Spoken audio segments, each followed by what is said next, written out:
projects that we work on in the engagement department is called Cycles of Resilience. And it's really an effort in many ways to elevate the voice of residents in the Jamaica Bay section of New York City. In this case, it's particularly in southeastern Queens and the Canarsie section of Brooklyn, New York. And these are two areas that were really devastated by Superstorm Sandy several years ago. And a lot of our work is around elevating the voice of the residents through working together in partnership with several community-based organizations, as well as the Science and Resiliency Institute at Jamaica Bay through Brooklyn College. And what we did is partnered with SRIJB and the community to really work together to design an ongoing process that elevates their voice so that the voice of residents, scientists, policymakers, electeds are really on equal playing field. And we'll talk a little bit about what happened in Canarsie, but we've been working in those communities for the last few years, and it's been really amazing to see residents having information that they need to make decisions that better affect their community and sort of solve their own problems on their own, sort of on their own terms. So some of the outcomes of that work have been through creating, at least starting the creation of a community-based emergency plan, as well as really addressing street level flooding through citizen science efforts. And actually, I am going to take a step back because I think I missed some housekeeping details. So I apologize for that. So the first thing I wanted to let you all know is that this presentation will be recorded. So if you've missed anything or want to share it with others, you can go ahead and we'll send out the link after the webinar. If you have any questions for the panelists, we're gonna do some quick fire questions for them to start off, but afterwards we'll save some time if you want to share any questions or reflections with them through the Q&A function of the webinar. So any questions that you have, any reflections, just type it into the Q&A function and we will try our best to address them. We have over 100 people who have registered for this event. So we may not be able to get to all of the questions, but we'll try our best. And then finally, if you are on social media, please talk about this conversation. And if you do, use our handle at public agenda, one word, or hashtag public agenda, or hashtag equitable engagement. So before we get started, I talked a little bit about our work in Jamaica Bay. Just wanted to let you know that through our research department, as well as our engagement department, we are here to support you. We can do that through various ways. If you need any sort of support on strategies that increase participation for, especially for marginalized and underrepresented communities, we can help with that. We can help with designing sustainable community engagement strategies, deepening partners' understanding and capabilities and engagement, as well as public opinion research to help build a stronger understanding of key issues. So feel free to email us if you have any questions or want to learn more about how we work with the community at pe@publicagenda.org. All right, so why are we having this conversation? It is so timely, as I think about what is going on right now in Texas. I think, the disaster crises are unfortunately sort of in many ways a new normal. And I think there's definitely lessons that we can learn from other people that have experienced and have really led disaster efforts related to disaster relief and recovery. So again, super timely, super important, and especially a perspective of people of color, especially women of color, oftentimes aren't elevated in the same way. So it's again, timely, important, and super relevant. And especially related to our work at Public Agenda with elevating voices that is the crux of much of our engagement work, and especially the point of this online conversation. So I'm going to introduce our panelists now. And as I think about our panelists, there's several sort of threads that really bring these three really important, powerful women together. I think the first thing I notice is they are all born and raised in the community that they still live in and serve and fight for, which I think oftentimes is somewhat unusual. They live in tight-knit, predominantly communities of color in some of the most environmentally and geographically vulnerable regions of the country. So we'll learn a little bit about Moss Point, Mississippi, on the Mississippi Gulf Coast, almost completely surrounded by water, almost completely devastated by Hurricane Katrina. We're gonna travel to the Grand Bayou Village, incredible Native American village, fishing village on an island, actually, in Plaquemines Parish, Louisiana, not far from where Hurricane Katrina made landfall. And then we're going to travel to New York City, the Canarsie neighborhood of Brooklyn, New York, sort of a bedroom community, predominantly West Indian, Caribbean immigrants, but really was devastated by Superstorm Sandy several years ago. And all of the women that we'll introduce have played a key role in the rebuilding efforts. Okay. So it talks about Moss Point, Mississippi. So our first speaker is Daphne Viverette. She has played many important roles, especially in government. She was the Community Development Director for Moss Point, Mississippi, as well as a coordinator for Mississippi Development, Department of Marine Resources. So I'm gonna ask a couple of questions of all the panelists and then a few individual questions. One more question for everybody to wrap everything up, and then we'll jump into the questions for you all. So Daphne, my first question for you is, can you paint a picture for us of what Moss Point was like prior to Hurricane Katrina and what it was like in the aftermath of the storm? Yeah, so hi everyone, glad to be on the call. So Moss Point is a probably 27-mile small town city on the Gulf Coast of Mississippi, bordering Mobile, Alabama. It's about 10% water, as Nicole explained, and Moss Point is known as the River City. So in 2000, it was a population of about 17 plus citizens. And then currently right now, it's probably about 14,000 people. So in 2005, Main Street was growing. The Main Street program was growing. Community Development Department, which was ran by myself, was growing. I had about, I guess, 6 employees. The Economic Development Department was working alongside Main Street and Community Development.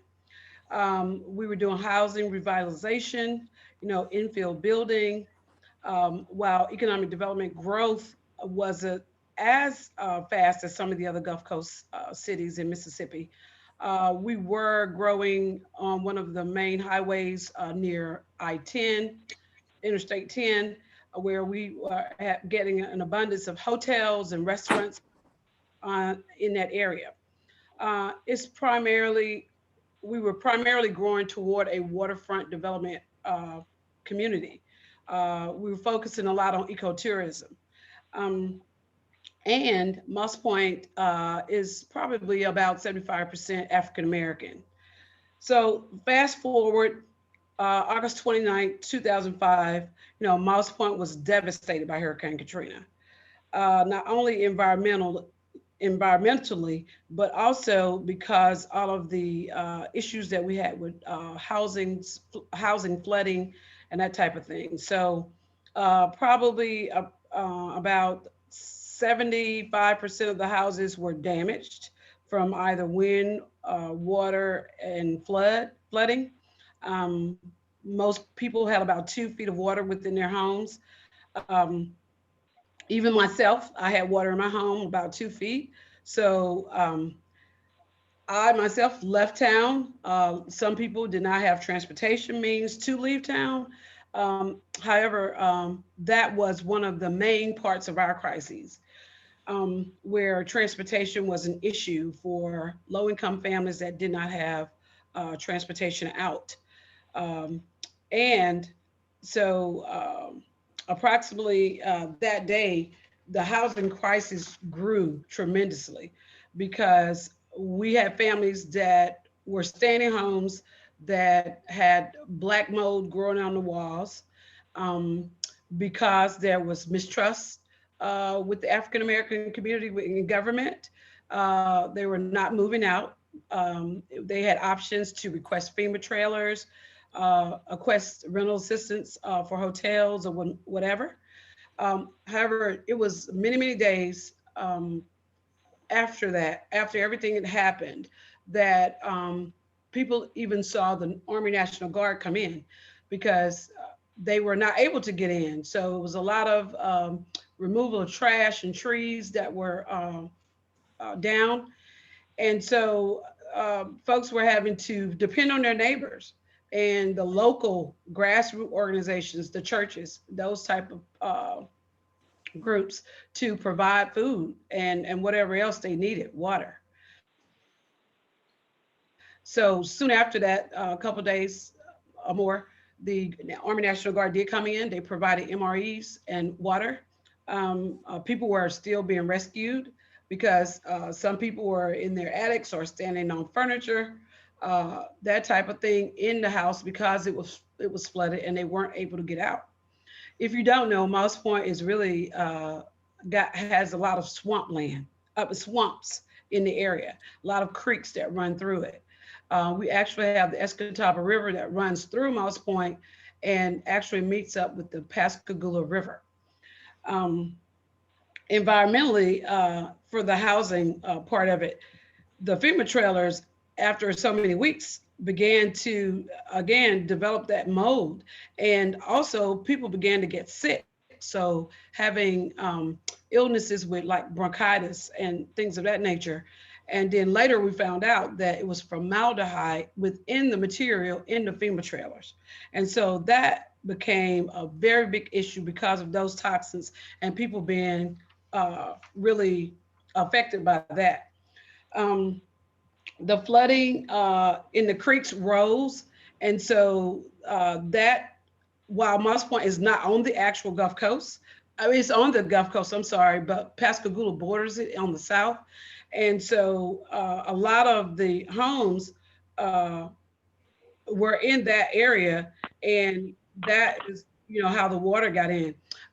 Our actual mayor stayed within City Hall and had to be somewhat rescued. All of our um, uh, critical facilities, like our City Hall, our police department, was right on the waterfront. So Moss Point on the Gulf Coast is the only city where its Main Street and City Hall is right on the waterfront. So we had probably 20 foot of 20-foot storm surge, and so that caused massive destruction within our critical facilities. Also, the grocery stores and the small mom and pop businesses around had no power. So we, in turn, had to, still depending on those small mom and pop businesses, they came in, no power, and tried to distribute assistance wherever they could, whether it would be food or medical supplies, that type of thing. Because one of the small town of Moss Point's main medical drugstore is downtown Moss Point. And so many, many people for many years have been serviced by this small drugstore, and it's a mom and pop business. So, but in the dark, they try to provide citizens, senior citizens, and whomever else that needed medical attention as far as medicines. Oh, So, Nicole. thank you, Daphne. Wow. It brings me back to the images of people on the Gulf Coast standing on their roofs waiting for help. Thank you for that. So I'm gonna next question, actually the same question for Miss Myrtle. Miss Myrtle is the president of Grand Bayou Families United. She's a very, very active member of her community, really trying to maintain the cultural integrity of her community and her heritage, her Native American heritage, and through her sort of grassroots efforts, is really trying very hard to fight for the very survival of our community. So, Ms. Myrtle, I'm going to ask the same question. Can you paint a picture for us of what Grand Bayou looked like prior to Hurricane Katrina, and then what it looked like in the aftermath?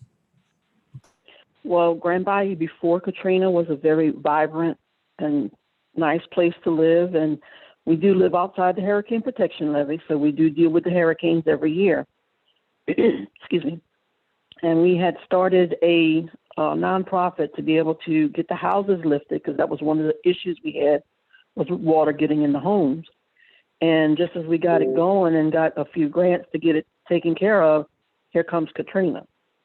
Now, we went from approximately 120 people on Grand Bayou to right now we got maybe 35. Because after Katrina, a lot of the houses were destroyed. We lived in the boats for about a year. And different organizations came in and helped out as much as they could. But the people that I had the nonprofit through, the grants that I had, because we didn't have an office or any place to function out of anymore, I had to terminate them and send back the money. Well, this organization came in and built some houses up on stilts to help those that wanted to come back to the bayou. We had a few. Of course, the older ones stayed. The younger ones decided that they wasn't putting up with this anymore, so they moved on. Well, after leaving, they realized that Grand Bayou is home. There's no place like home. Grand Bayou is a place where you can leave your doors open, unlocked.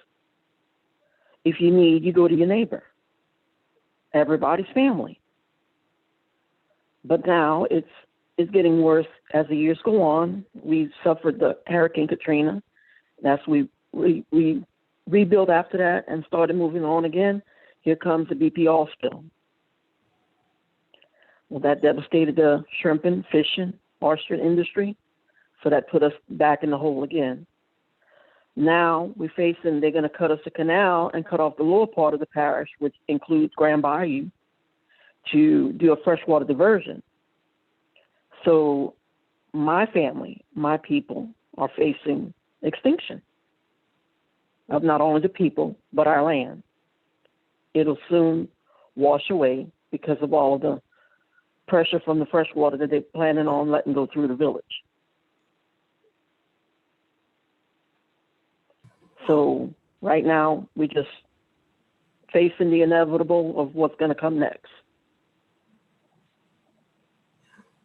Thank you, Ms. Myrtle, for that. And Ms. Myrtle is joining us by phone, so she is not seeing the presentation, but I've inserted photos that we've taken of the village and of each of the communities, so you get a sense of the places that we're talking about. Thank you, Ms. Myrtle. Ms. Maria Garrett is from Canarsie. She is the president of her local civic organization. And again, another activist who was born and raised in the community and continues to fight after the devastation from Superstorm Sandy. So Ms. Maria, can you also paint a picture of your community prior to Hurricane Katrina and after, so that we get a sense of place?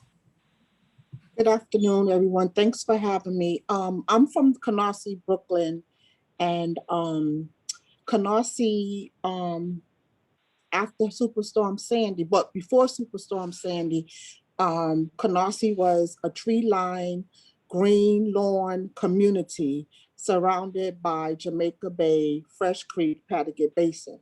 It's a waterfront park area, beautiful area that you could walk to any park, you know, a park from at least 5 to 10 minutes. And before Sandy, you know, everybody thought we was living in Bethlehem community that we had no worries and no cares.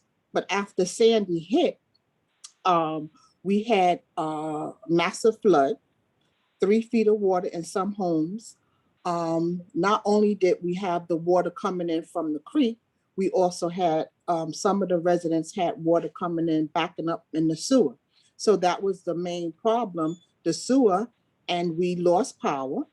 The power was lost for some residents for at least a week, and they had water in their homes up to 3 to 4 feet. I had water in my home too because I live right on the creek, but the water receded. The water receded. When I came back home, I had to flee my home because the water was coming in. In Canarsie, mostly everybody lost their vehicles. Everybody lost their cars. And there was mold setting in. Some people wasn't able to pump the water out of their homes because they didn't have the electricity. And we didn't get much help from the city agencies because Canarsie was not even mentioned in the flood. They didn't know anything about Canarsie being hit because Canarsie was not mapped as a floodplain. So they didn't have evacuation for Canarsie. And then it was like maybe 2 or 3 days after Canarsie, the residents of Canarsie started saying, well, what happened to Canarsie? We also got hit. So then that's when the elected officials came in and started checking the area. It was after maybe 2 days before they even got any type of assistance to come in to check the people's homes to find out what damage was done. The city brought in emergency service to come in to help us to start the, get the water pumped out of our houses. We had loads and loads. Anybody that had any type of furniture or their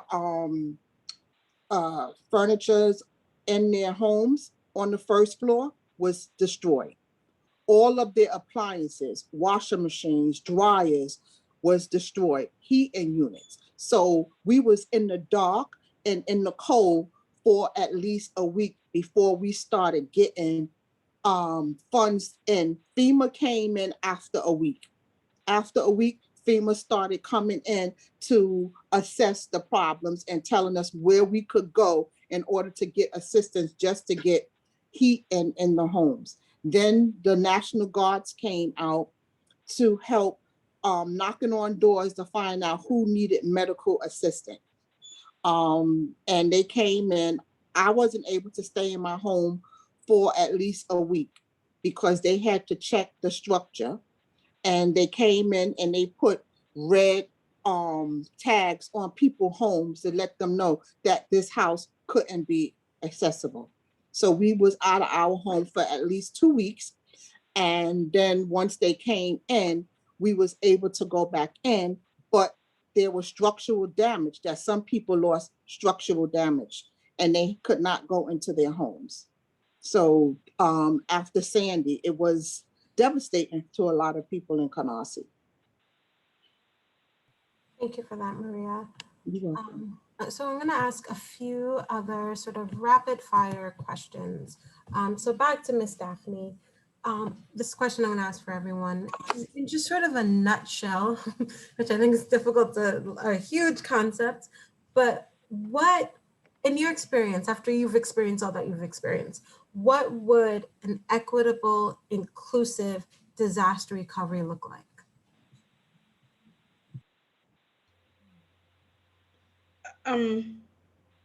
So it's kind of hard to put in words because Moss Point has been sort of the lone community on the Gulf Coast in Mississippi. As far as equity goes, there was lots of times that Moss Point was not invited to the table. So while other cities were bigger and more noticeable, Moss Point was kind of put on the back burner. So So looking at the housing in Moss Point, the housing is, some of the housing is already dilapidated.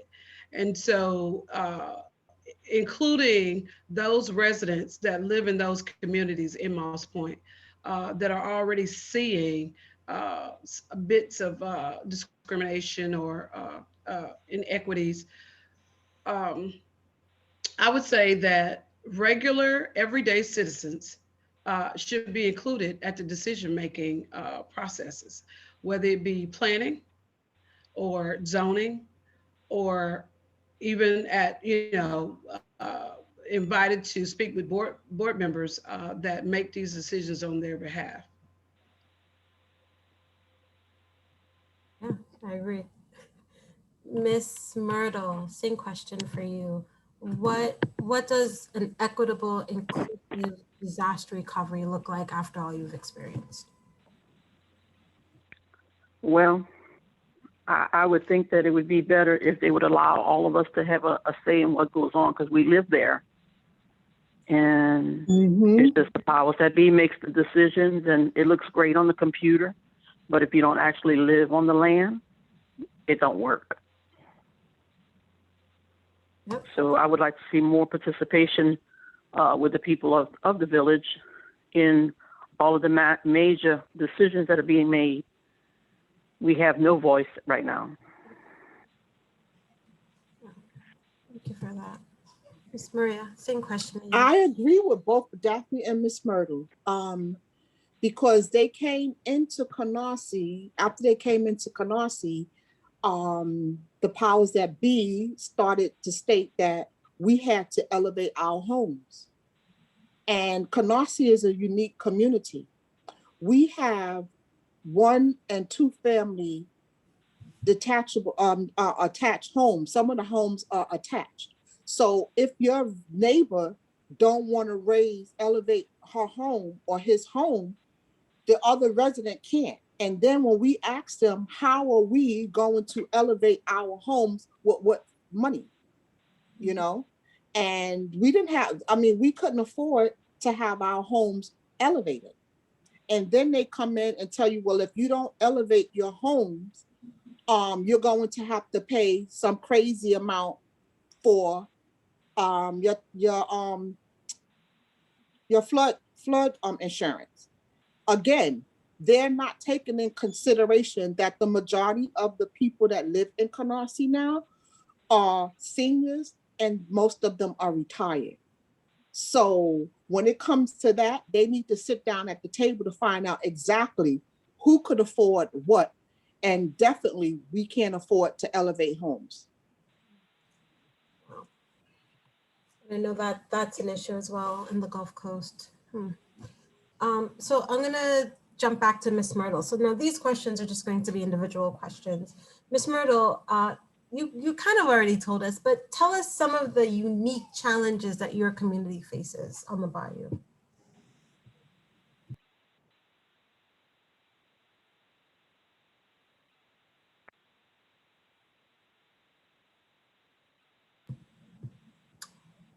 Miss Myrtle, can you hear me? Yes, ma'am. Oh, okay. So tell us, I was saying that you started to tell us this already, but can you tell us about some of the unique challenges that your community faces on the bayou? Well, the housing that was built after Katrina is high off the ground, and now they're saying that you don't need flood insurance, but you can't get wind insurance. And if your house gets knocked down, because we're on the outside the levees, we get the brunt of the storm long before everybody else. And it's like it's a no-win situation, because if you get flood, it ain't gonna cover it because you're high up in the air, and they won't allow you to get wind because you're up in the air. Oh, wow. So it doesn't make any sense. And now that the shrimping and oyster industry has taken a big blow because of the BP oil spill, and now we have a oyster kill that came out of the blue that shut down a lot of the reefs, so the guys aren't able to work. So we all depend on commercial fishing. A lot of them don't have formal educations to go get jobs anywhere else. So right now it's getting really tight, and then with the virus, you know, they don't have to tell us about staying away from everybody because we're a community amongst ourselves, and we hadn't had anybody, you know, come down with it yet. But it's just not a easy thing to do to, you know, not be able to work. And, you know, our community is also a lot of elderly people and, you know, retirees, and that's all it is. Thank you for that, Ms. Myrtle. The next question is for Daphne. Daphne, can you walk us through some of the challenges that you faced or experienced when you were coordinating on the city level, coordinating with various public agencies on the city level, the county level, state, and federal level? Yes, sure. So some of the main challenges that I saw was new and inexperienced leadership. So not from the area, not really familiar with the process when a natural disaster strikes. Also dysfunctional communication systems. So not really getting the word out, not having systems in place to really provide information about transportation, as well as really having a hazard mitigation plan in place that speaks to steps and processes when an emergency happens. Also, there's a lot of politics going on. Who was leading, and who was in charge, and what cities got what projects after funding was allocated. And then just broken government, not having relationships with the city with the county, or the county with the state.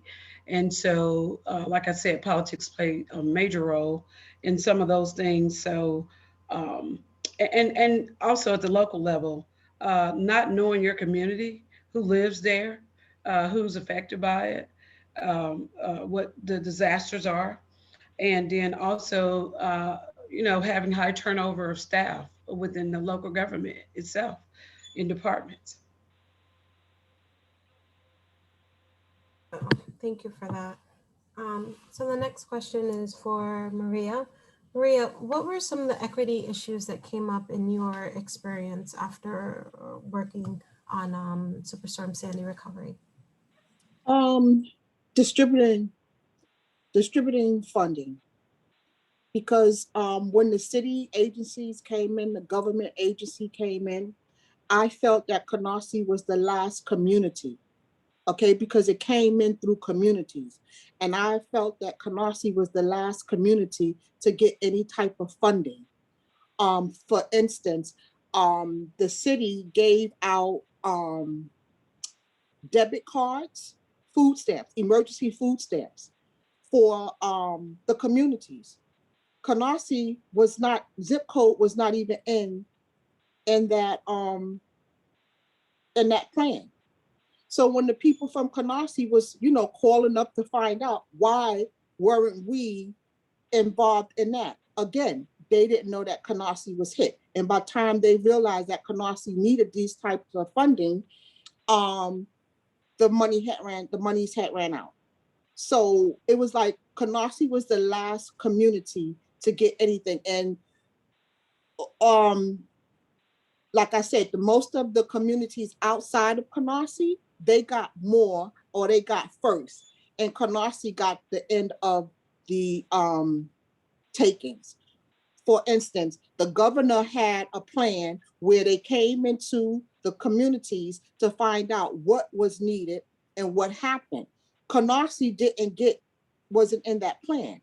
Then maybe a year or two later, then the governor allocated a certain amount of funds, like 11 point something million dollars, that we needed to have a committee, which I was on part of that committee, to figure out what different plans or programs that we needed. For instance, the waterfront, the coastal protection, community center. We needed to have an escape plan. We needed to have some place that we could go and set up our cell phones and charge our cell phones.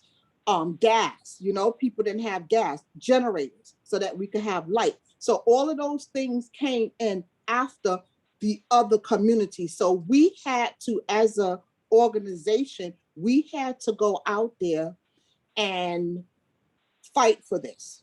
And when it brought up to the elected officials, they said that the reason why Canarsie, this end of the Canarsie, which is the Seaview Village area by the Fresh Creek, they said that the reason why we didn't get anything is because we didn't have a civic organization.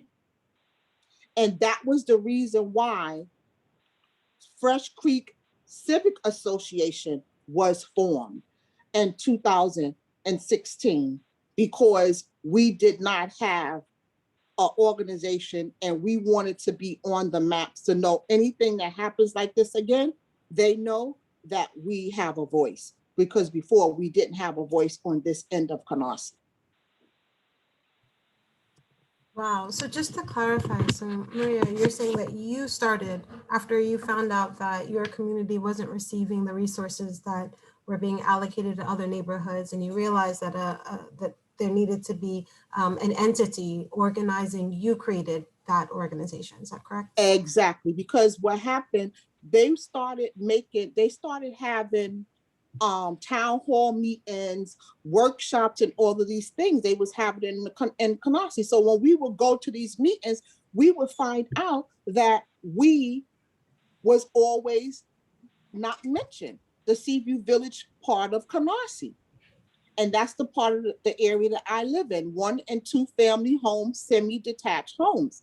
So when someone said to me, an elected official spoke to me, that said the reason why Canarsie do not get anything, this part of Seaview Village don't get anything, because we don't have a civic organization. So I got together with some of my neighbors, and we spoke about it, and they said, well, we're going to form a civic organization. And that's how the Fresh Creek Civic Association was organized. Amazing. Thank you for that explanation. Next question is for Miss Myrtle. And again, you kind of touched upon it already, but my question is, if you can tell us a little bit about the challenges around philanthropy, so funders no longer prioritizing post-Katrina or post-disaster funding. How did that affect your community? Before Katrina, we started Grand Bayou Families United. I did. And it was through a group that from different colleges to write grants for us, and it was working great. And then out of the blue, it just, after Katrina, and I don't know if it's because I had to send the other grants back or couldn't accept them because the due dates were, you know, during the time that Katrina had hit. And now it's like, we're not getting very many. And in fact, we haven't got one in quite a few years. So it's like they don't want to fool with Grand Bayou anymore, because we've had some come out and say, well, why don't y'all just move? Wow. So to say, why don't you just move? Why do they live where they live? Wow. They're saying basically there's no need to invest, there's no need to rebuild and resource your community because of the devastation caused. Why don't you all just pick up and leave? Yep. Wow. Because they feel like it's just, you know, throwing money away to rebuild home. But to just pick up and move, what are we going to do with the cemetery? Can we move them? Wow. That's crazy. So Wow.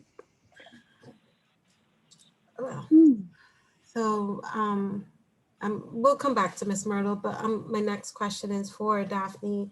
Daphne, can you tell us about some of the lessons that you have learned or that you could share with us for dealing with other disasters like COVID-19 or what our friends and family in Texas are facing? Yeah, absolutely. I think that all neighborhoods should definitely, uh, communities should be thinking about shifting from being reactive to proactive. So part of that is already having, and I think Ms. Garrett spoke to this. Um, this Moss Point formed a community development task force, and it was made up of citizens on the private sector, also in uh, regular everyday citizens that lived in different communities that sat on a board with some housing folks and with some local government people, and actually created a task force, a nonprofit organization that where they could receive funding uh, in the event of a disaster, because sometimes funding is so slow in moving in government. So when you need to just start disperse this funding quickly, you'll have that capacity. Also, one of the main things is having a vulnerability assessment already completed within your local government, because that is a part of why things happen within the community that are not on course. They're not. It's not in line. There's not any guidance.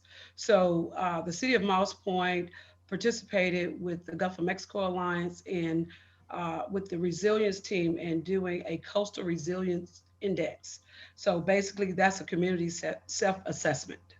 And so there was a lot of things learned because all of the department heads were required to participate, and some community leaders as well. So collaboration, working with the Red Cross and the Chamber of Commerce and the county and some other people were at that self-assessment meeting, and we began to put a plan together. And I think that is one of the things that if in this time right now, COVID-19 pandemic, if communities would have these type of assessments or plans already in line, or being utilized or activated, they would be in much better shape as far as having things move on a faster pace. True. Daphne. Maria, can you Yes. tell us a little bit about, kind of touched upon this as well, but the communication channels with government. So like, how did they stay in contact with you, keep you abreast of the resources, of changes, of what the community should be doing in the aftermath of the storm? Can you walk us through that a little bit? It was still very sketchy, about communicating with us, because we had to write um, letters, emails, and I work, not work, but I have a communication with the community board. I'm a community board member of Community Board 18. So I would go to the community board because I knew that the elected officials would be there. And most times, the elected officials were there, and when something came up, I would speak about it. And I always was speaking about what wasn't being done in our area. And also the local news, they would put it out. We have a local newspaper for our area, and I would, send them an article, or I would go out and I would take pictures of the debris. And for instance, by the nature preserve, when they wasn't moving fast enough to get that taken care of, I would put it in the newspaper, okay?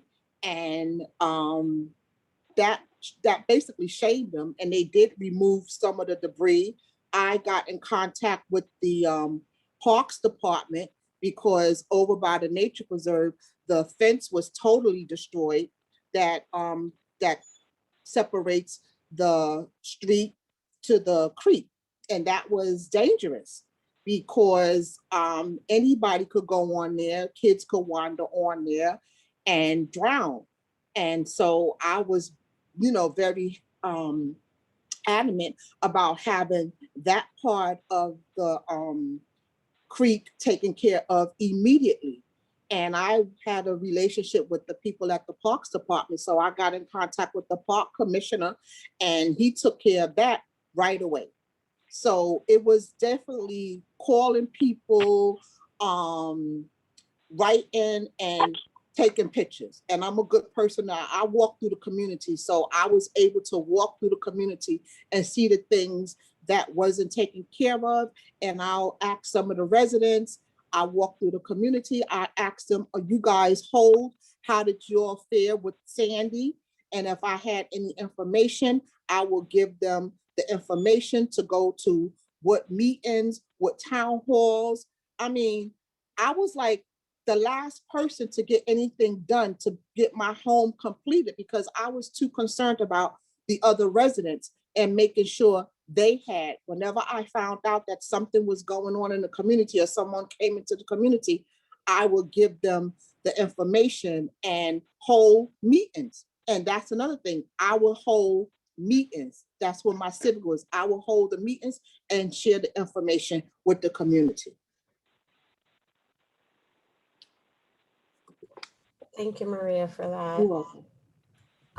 So one more question before we open it up to the audience. So if you have questions, please do use the Q&A chat. We'll spend the last few minutes answering any reflections or questions that you may have. So please do use that function before we wrap up. So this question is pretty much for everyone.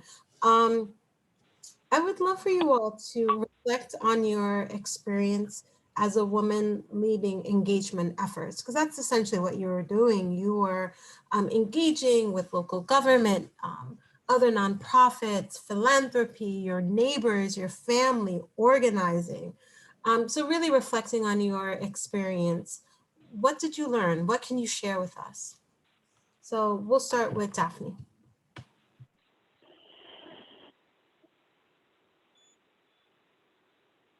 Okay, I'm sorry. I was on mute. Yeah, so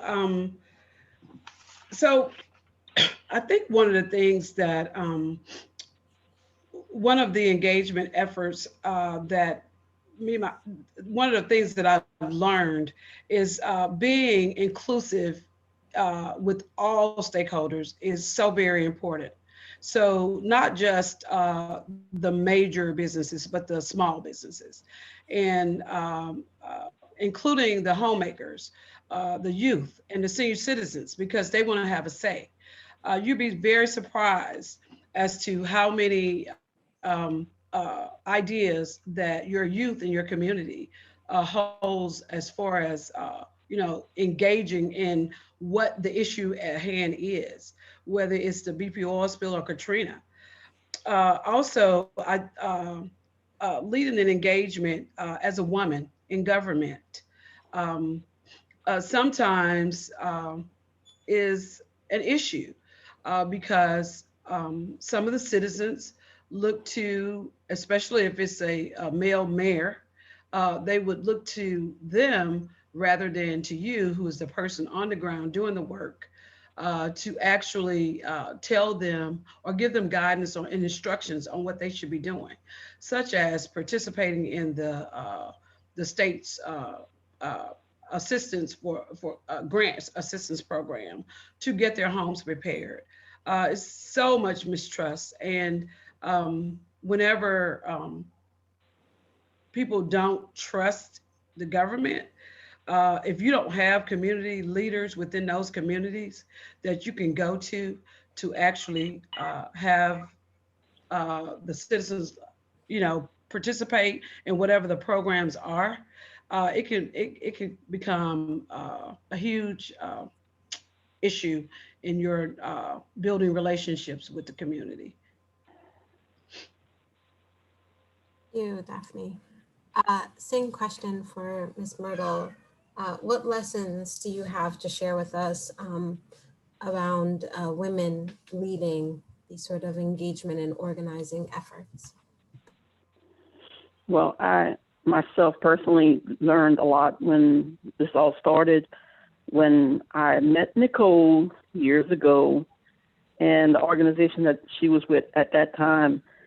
The things that I learned then and implemented in our community when we went to the different communities in Moss Point, and they came here, and it was a wonderful thing, and it would have been great to be able to continue it, but unfortunately it did not. But being a woman, I know what it's like to, have, how can I put it? It's like taking care of a child. You can't just feed them when they're little, and then when they get a certain age, they can fend for themselves. It's a lifetime commitment to take care of my family and my community. Wow. Yeah, thank you for that. Maria, what lessons do you have? To be persistent, and to network. And at the time that I started my journey on being a community advocate, community leader, it just fell on my lap, because we had a situation. Like I said, I live by the nature preserve, and this is way before Sandy, and it was being neglected. And I wanted to find out why the trees wasn't being nurtured, why is a marsh, why wasn't it being taken care of? So I started, reaching out to the Parks Department. I would go to my community meeting, the board meeting, and I would speak about it and wanted to find out who was in charge. And I got bounced around from the city to the state to the federal. And I just started reaching out, speaking to people. I found a public advocate about the parks, and he spoke to me and he told me that a lot of people that's in power don't think that people of color have an interest in the environment of where they live. So that's when it struck a chord. And I was like, really? I was like, well, we have to do something about that. And that's when I started writing letters. I wrote letters to all the way up to Hillary Clinton at that time to bring awareness on this here nature preserve. And that was long before Sandy. So I'm a person that don't stop with a no. I'm going to go to the next person, to the next person. I went through the agencies, every agency that was out there, federal, state, and city agencies. They know my name. They know my name. So yeah, it was hard, but as a woman, I'm persistent, and I'm going to stay persistent until I see the job is done. Amazing. Thank you. Thank you, Maria. Thank you, Daphne. Thank you, Ms. Myrtle. I just wanted to let everyone know my camera function is not working. I didn't just go off. I can't get it back on, but I am here. So we're gonna answer. There's some questions coming in through the chat, and there's a couple for Maria. So since you were last speaking, I'll just continue with you. So there's a few here for you. One came in a little bit earlier. So now this was after you were talking about the requirement to have, in order to receive funding or resources, you have to have a civic organization. And the person is asking, was that requirement federal as well as local? It wasn't required. It wasn't required, but that was the escape or the excuse that they used. Okay. It was an escape. It was an excuse. Okay. And one thing, you don't tell me what we should do and think that I'm going to sit down and not do it. Okay. So by them saying that, it's like a dare. Are you going to do it, Maria? So Maria went out and did it. And no, only thing you have to do is have a mission statement. 3 to 5 people to give your executive board. You come together and you say what it is that you want to do with your mission statement, and then you start. Get a name of your organization, pay your $10 for your organization name. Once you do that, then you do the paperwork, you get your officers, you write it up, you send it into because the Fresh Creek Nature Association is incorporated, okay? The Fresh Creek Nature Civic Association is incorporated. So you could go online and you could check those 2 names are official. Mm-hmm. I'm not a 501c3. I don't mess with money, okay? And it's not about the money. It's about getting the information to the residents. Mm-hmm. Mm-hmm. Gotcha. One more question for you, Maria. This is a question from somebody from the audience. Is there a community land trust in your community? I want to say yes and no. Yes, because the community board is the one that deals with that. And no is because I don't know anything about what they do, because I don't have direct communication with it. But the community board, yes, the community board has the land trust. Okay.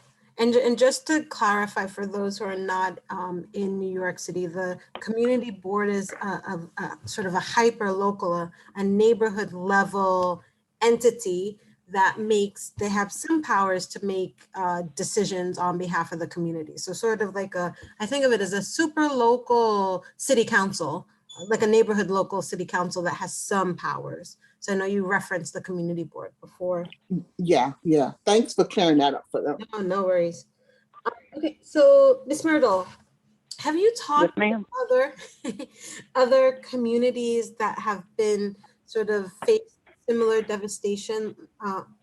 So let me actually rephrase. Let me just read this. So have you talked with other devastated communities that have been told to move? So this person is just wondering about other places or even nations, like Native American nations. Have you been in contact with other places that have been other people and communities that were told something similar, like you should just move?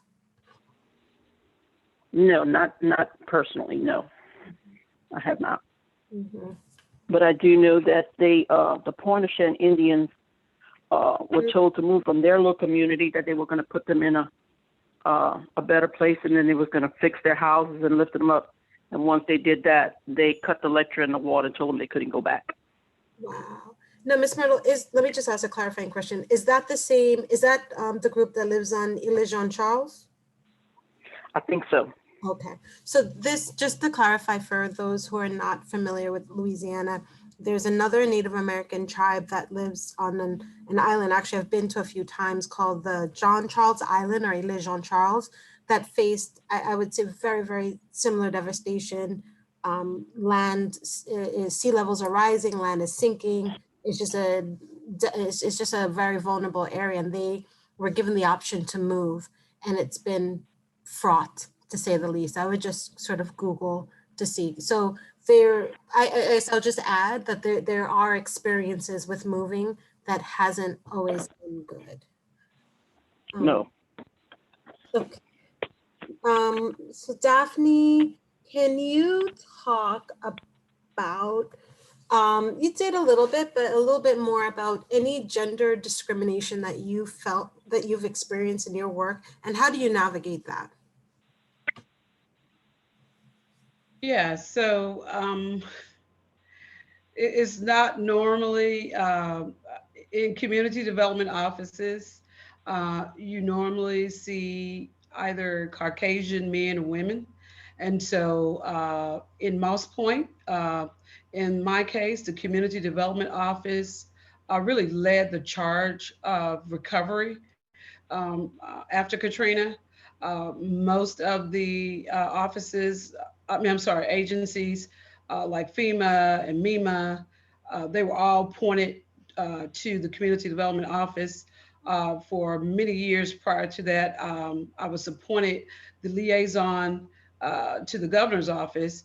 And so, with community leaders and some of the businesses there, when they would often be, pointed in my direction, uh, they would come in and see an African American woman uh, leading the charge of making sure that projects get done and businesses get assistance that they need, and residents as well. And so, kind of managing about $11 million for the city under the mayor and board's guidance.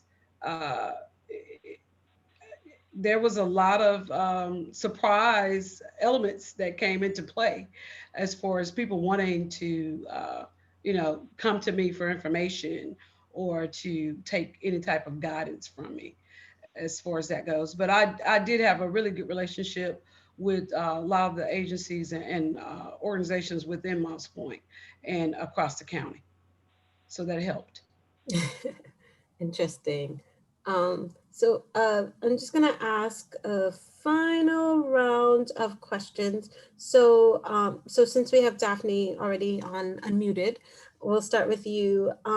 Any recommendations for someone who's new to this work on how to get started? So engagement, advocacy around disaster, resilience, any of that? Any recommendations? Definitely.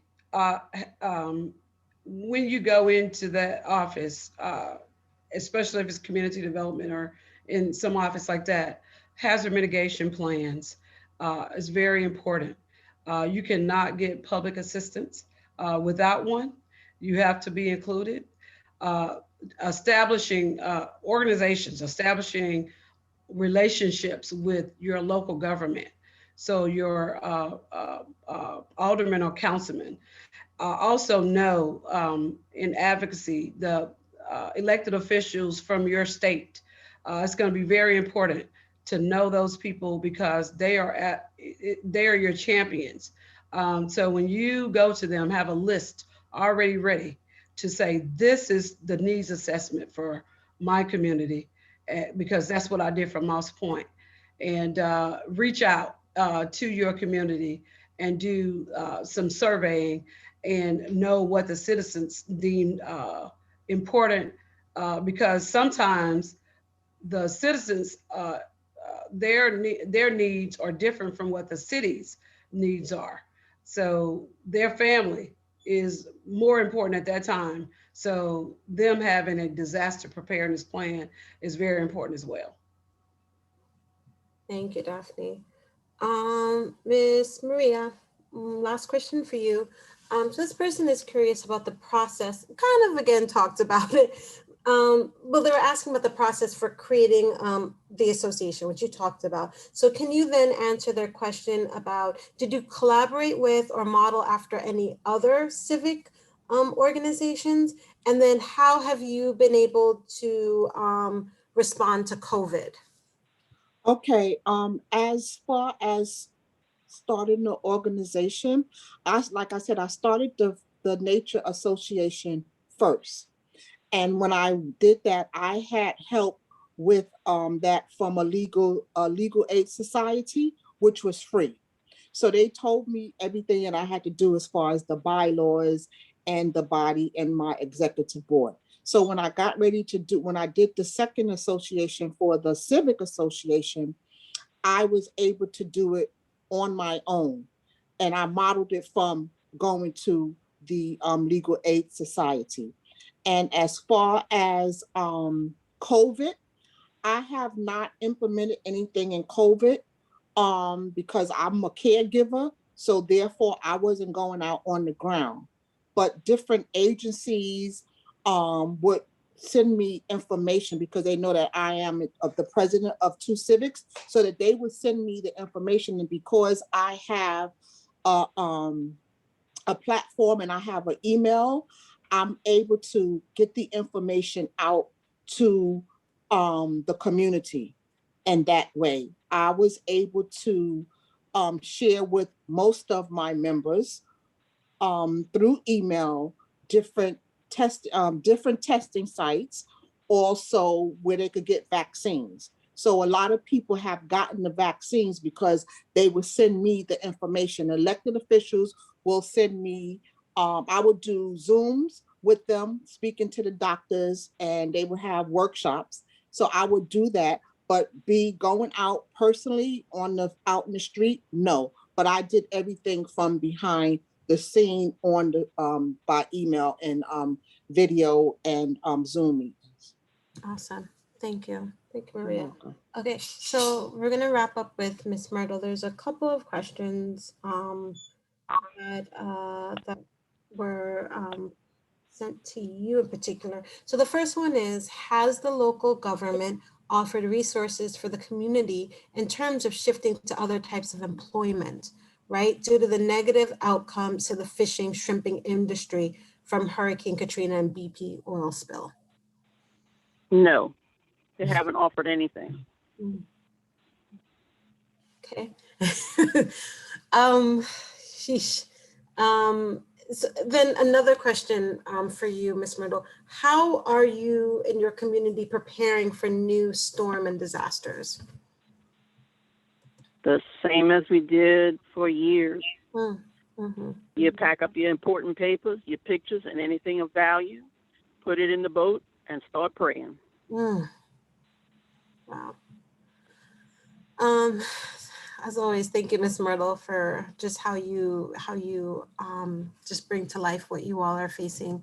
And before we wrap up, just a couple of things. There were some comments in the chat that I just wanted to share. One person said, wow, this is awesome. The power of community, forming your own action group to meet local needs. Somebody else said, you ladies are awesome. So I just wanted to, somebody else about Miss Myrtle, they're very pleased that your sort of isolated community has been able to largely escape coronavirus. So I just wanted to let you all know that some comments have come in. So we're gonna wrap up. Before we wrap up, I wanted to extend an invite to our next conversation on equity and inclusion. We'll be talking about that concept as it relates to the nonprofit field. And that will be Wednesday, March 31st at 1 p.m. And if you want information on what we're doing, please be sure to sign up for our newsletter. We'll send out an email after this with the recording and the transcripts. So any questions that you have, just feel free to respond to that email. And again, if you want to contact us, our email is pe@publicagenda.org. You can visit us online at publicagenda.org. We're also on Twitter, on Facebook, all the social media outlets. Just before we wrap up, I wasn't sure if for me, this was a really, really powerful conversation. These are three women, some of them I've known for, it feels like decades, and have been to all of the communities. And I'm just really excited to have been able to share a little bit of what you all experience with others who may not be able to travel. Did you have any final words before we wrap up? I do.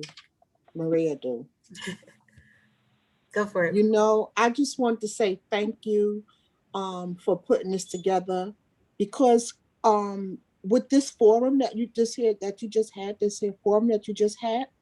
it brings you back to what we have to do as being a community leader, an advocate for our community, and just wanting to make sure that the people in our community live a good life equally with everyone, you know, and it just brought back so much emotion. I don't know if you guys could hear it in my voice. It just brings back so much emotions when I talk about Sandy and the fact that, you know, they wanted to put us on the back burner. So it just empowers me now to continue what I'm doing. And I'm not doing it for me, but I'm doing it for my community because I love my community. I'm born, raised in Brooklyn, an African-American woman born and raised in Brooklyn, been here all of my life. So this is my home. And like I tell everybody, when I go to the meetings, whenever I have my meetings, when I start my meetings, I was like, they want to run us out of Canarsie. I'm not going nowhere. I'm not going nowhere. This is where my root is, and this is where I stay. That's what I have to say. Yeah, thank you, Maria. Yeah, so this is Daphne. I just wanted to say thanks for this conversation, Nicole. Again, the same as the other speakers, it brings back a lot of memories, and and what you mentioned earlier about, being in that same community, you want to see change. However, it don't always change because every 4 years you're getting new administration, a new leadership with a new mission and new goals. And so some of the plans that you make with disasters like Katrina don't always come to fruition because there's always someone with a new agenda in mind. And the other thing I wanted to say is that for the local government staff and department heads out there that might be listening, community is very important. You should take your plans to the community first. So not from the top down, but from the bottom up is very, very important. And so I just wanted to make sure that that message was out there, and that is very, very important, because without community buy-in, you will long-term and short-term have some issues. For sure. Ms. Myrtle? Well, I want to thank you, Nicole, for this. It was really nice. I enjoyed the other two ladies. Thanks for being a part of it with me and let me be a part of it with y'all. And on behalf of my community and myself, we thank you. And we know that we're all part of this one big puzzle. We all have to fit together. One way or another, it's going to fit. So if we can all pull together and become one, it'll all work. So God bless y'all, and y'all have a nice day. You do the same. Thank you so much. Perfect way to end. Thank you, everyone. Have a wonderful day. Be safe. Be well. Bye-bye. Bye-bye. Thank you. Bye-bye. Take care.